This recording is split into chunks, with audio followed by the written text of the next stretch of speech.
At least one person has been confirmed dead after a container trailer fell on a car at Iguiye along the Benin-Ore highway near Okada in Edo State. The accident resulted in a massive gridlock and held up traffic on both sides of the dualized road for over 3 hours. Channels television crew who were caught up in the traffic made it to the scene where they met passengers from other vehicles and the RCC road construction crew working to pull out the survivors from under the wreckage of the crushed car. Well, trouble seems to be brewing again in the health sector, with the National Association of Nigerian Nurses and Midwives threatening to embark on an industrial action with effect from the 24th of February over the alleged refusal of the federal government to obey the judgment of the National Industrial Court delivered in favor of the association. Addressing the news conference in Abuja today, the national president of the association, Abdurrafiu Adeniji, maintains that the judgment of the court and the industrial arbitration panel mandated the federal government to recognize nursing as an autonomous profession, in addition to allowing graduate registered nurses to start work on grade level 08. In the meantime, the Minister of Health, Professor Onyebuchi Chukwu, has appealed to members of the Nurses Association to shelve the planned industrial action. Professor Chukwu, who made the appeal in Abuja, says he will continue to implore all health workers not to use industrial action as a means of resolving disputes. He noted that the federal government is committed to improving the nation's healthcare delivery system, and any unrest in the sector will negatively affect the masses. I need to appeal to people to do work. I'm sure you're all happy seeing Nigerian doctors and nurses working here. That's the only thing I should be discussing as Minister of Health. So we continue to appeal to other Nigerians. Whatever may be challenges or limitations, there's none that cannot be solved. But it's not by allowing people die that they'll be solved. Just like the President will say, no single Nigerian life should be wasted because of anybody's personal interest. And that is where we stand. Well, residents of the lepers settlement in Akure, the capital of Ondo State, are appealing to the state and federal government for assistance in making life more meaningful for them. They're complaining of neglect in the areas of accommodation, education, and healthcare. A community report tonight looks into the plight of the people in dire need of attention.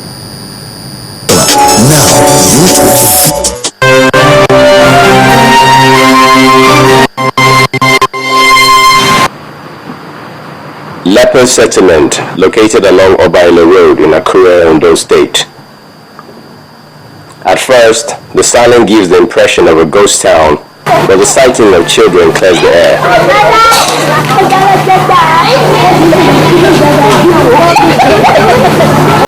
Established in 1943, the settlement has a population of over 300 men, women and children living in segregation.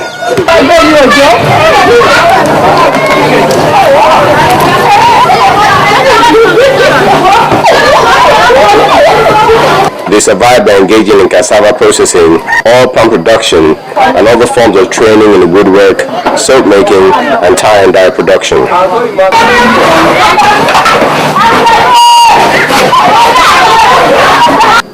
The elderly in the settlement have lived through years of various experiences, from a lack of ability to feel pain, leading to loss of limbs due to repeated injuries. Weakness and poor eyesight are also associated with the disease. Although members of the settlement receive stipends from the state government, the spokesperson, Mr. Tunjoluwati Mileyin, feels a lot more can be done, especially in the area of health. 10,000 is not enough for a person to live with, because a person that has a child or two and the children, they are going to school, how will such a person manage this little stipends?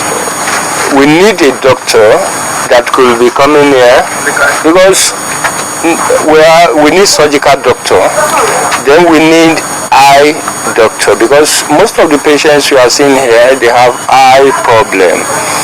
Another resident, Mr. Bayero Lawere, cries out not only for the provision of artificial legs, but calls on the federal government to support in the areas of education for their children. Our daughters, our sons are suffering from education. We beg the federal government to come and assist us. Some of us, they have already amputated our leg.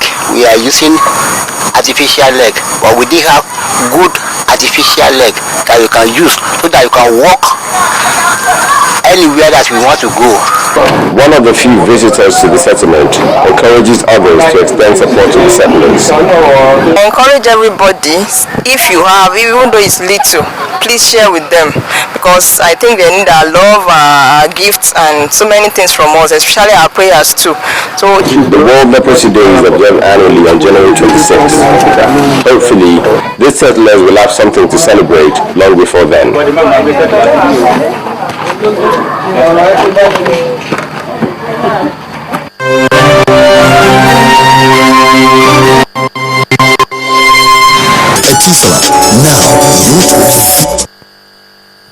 Well, time for us to look at our business stories with Jackie Rogers. First Bank, truly the first.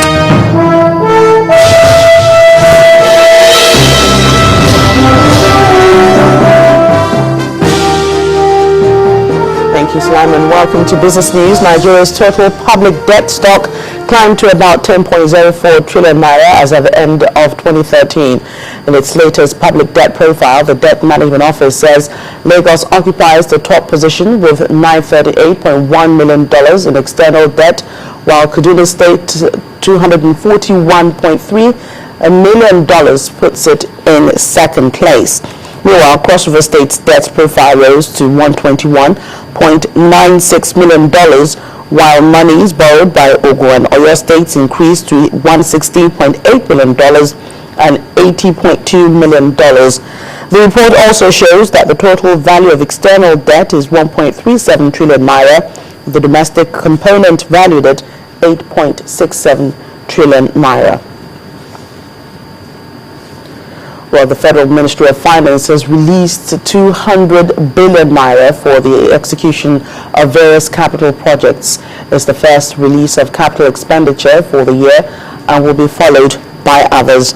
A statement from the Ministry of Finance states that the federal government is determined to ensure that clear and measurable progress is achieved in the execution of capital projects as captured in the 2014 budget.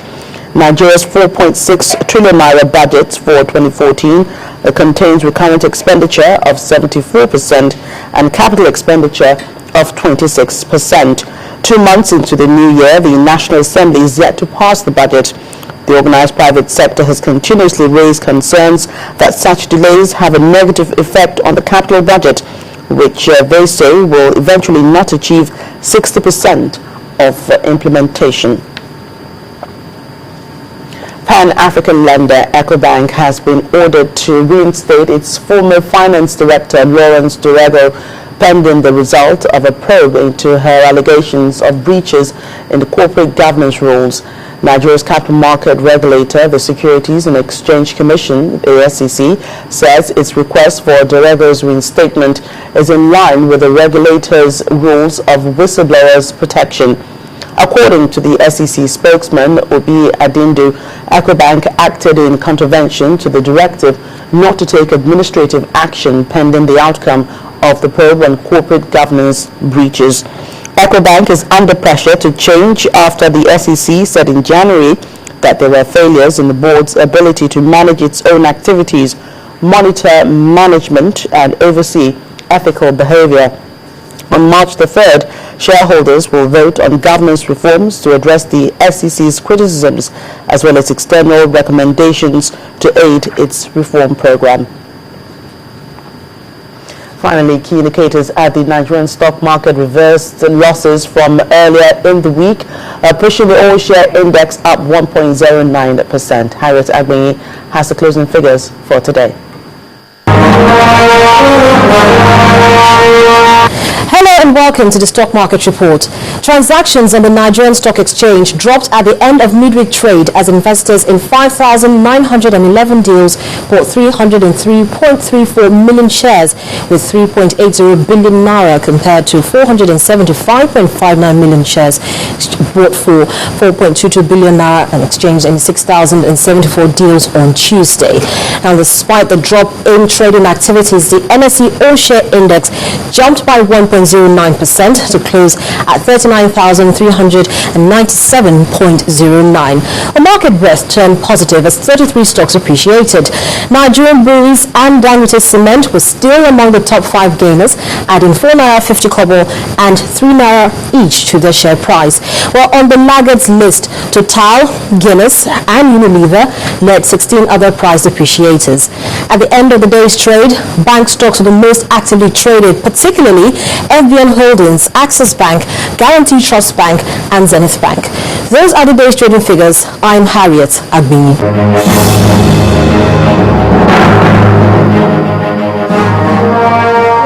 Thank you, Harriet. That's it on Business News. On the news at 10. Sulaiman returns in just a moment.